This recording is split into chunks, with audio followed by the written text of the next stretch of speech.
In my experience, there's no such thing as luck. Very nice. Thank you. Is that from Star Wars? Welcome back, Super Friends. What's the hubbub?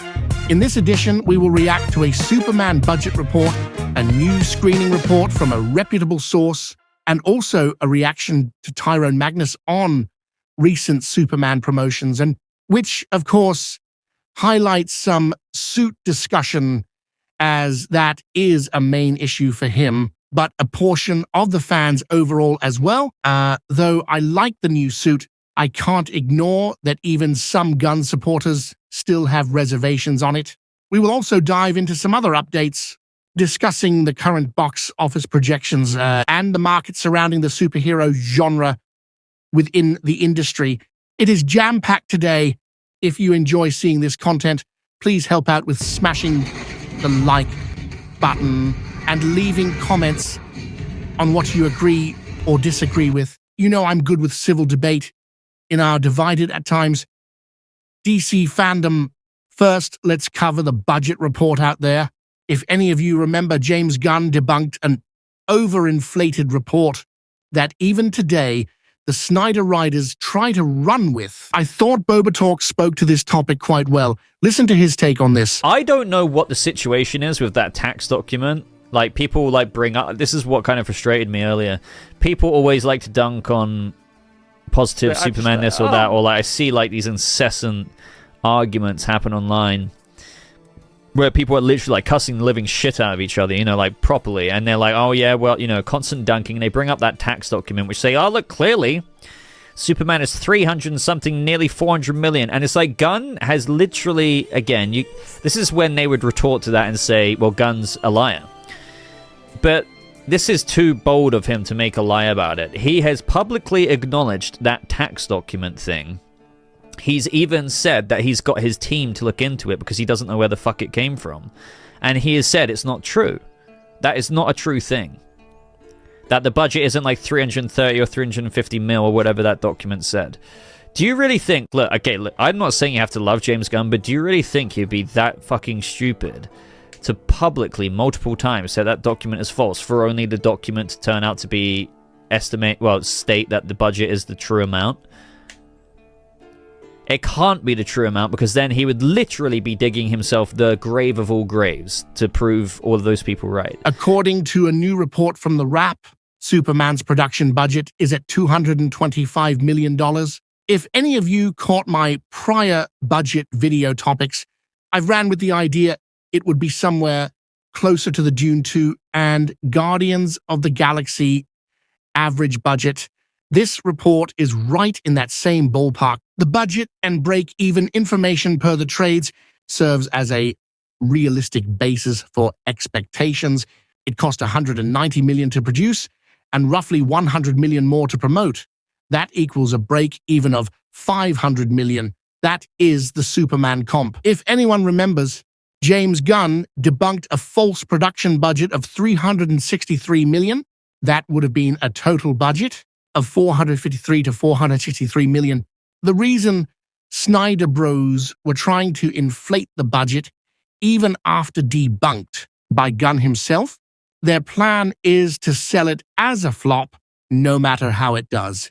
Production plus marketing included and deducting tax credits create a full budget total of about $300 to $325 million. It won't even be as much combined as the debunked $363 million production budget alone. Cope harder, bros. Next, let's look at this new screening report update.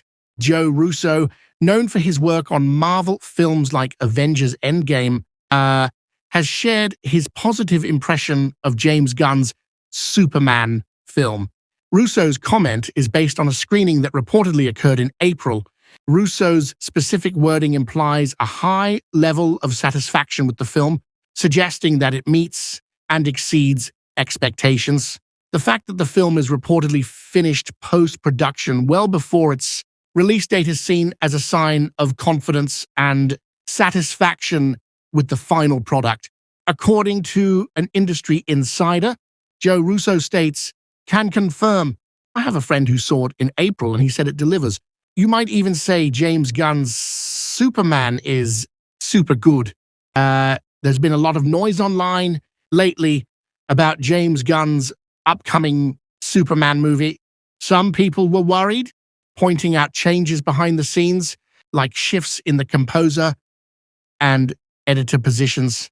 But according to those close to the production, it's nothing out of the ordinary, and everything seems to be on track.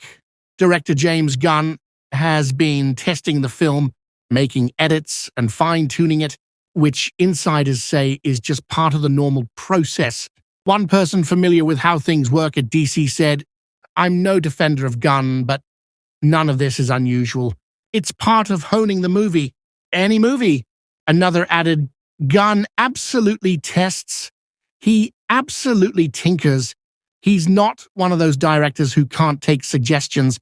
The movie wrapped a quick 3-day pickup shoot in Atlanta, not a full reshoot, which is also pretty standard. This report basically shows the age of social media, little pieces of production updates sprinkled out there, and what happens? Those chasing the clicks decide to editorialize as pure chaos rather than normal production. It's getting pretty obvious when some have an agenda against this Superman being non-Snyderverse. They search for a way to make the news bad, when in reality, all signs point to the studio and Gunn being more confident than ever in this project. Recently, Tyrone Magnus actually seemed to see potential in David Corenswet as Superman. It is quite possible we see some people disliking the suit that get won over by his performance. I think a lot of actors, rightfully so, go through life thinking, I got a job, wonderful, I'm going to enjoy it, this is the last job I'm ever going to get. And I still am feeling that way. Surely this is the last thing I'm going to get, which is great because it means you cherish it. That's what I'm making of it. It's a wonderful experience. You want to come watch the second show? You were going to do whatever it took to get it there, weren't you? Even if it meant drumming up sympathy for the murderer who took my daughter away from me. Alan, Don't say my name. Do not ever say my name again. Don't say the name of any remaining member of my family. You should have some common decency. And you should leave. I'm sorry. You should leave! I still truly believe the suit can be tied to his starting career, as I've stated before. I actually do like it better than Brandon Routh's Superman Returns costume, because seriously, that cape was a fruit roll-up look, and the plastic 3D raised S emblem just didn't work for me. Just as a visual representation of the character, I do like the new suit better than that. Yet I wouldn't be fully honest without saying, yes, Cavill's suits were visually nicer. That's not to say David's portrayal and Superman movie won't end up better. I think some are underselling the value of the story lending to why the suit looks how it does. As I've mentioned, I see this start as a working-class Superman where they aren't trying to make him godlike from the get-go. A bit bigger for the role. I'm just not strong enough. Made me wonder what he started out as. You know what I mean? What his weight was. Be that strong in a week. Okay. Oh, I like that. That was cool. I like that harness they had him in. Allowing him to turn. I like that. However, everything else is... Wow, this suit's... It's been a hell of a week at the office. Wow, this suit's terrible. That's not to say he won't be powerful, but it's how Superman perceives himself with the powers, using them for doing good and feeling due to his abilities. It's a responsibility to save lives is the core of this story, I'm sure. Good Lord! Y'all made that man work out and bulk up to do that to him? Hey, buddy, eyes up here. That may be why it feels like we saw more individual saves in a few minutes of Gunn's trailer than we did in all of Snyder's films. Gunn has emphasized his mentality is set on never let people die, and it's not just villain battles for the overall population, but those moments of people tangibly and physically protected directly by Superman. I heard that people like that joke. I guess the guy's looking at his trunks, looking at the bulge in his trunks. Hey, guy, up here. It's not funny to me. Maybe funny to other people, but it's not funny to me. You know what I'm saying? Correct me if wrong, but he's talking to the kaiju, right? Yeah, good. Okay, good work. How's Superman to work with? He's fun. Is she the girl that gets saved? Everybody, high fives. Cool. I did meet Cole once, but I was terrified. Well, you're doing great work today. Oh, it looks like they might be ready. Are you guys ready? That's wrong, please. Ready and action.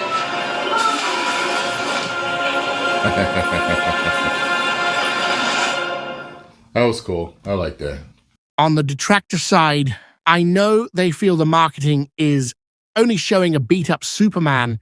I think they are missing the point, and that's what will intrigue a new audience that wasn't interested before, as well as a core audience that felt disenfranchised from the Snyder movies, even with the Zack Snyder Justice League cut being superior to the Joss Whedon cut.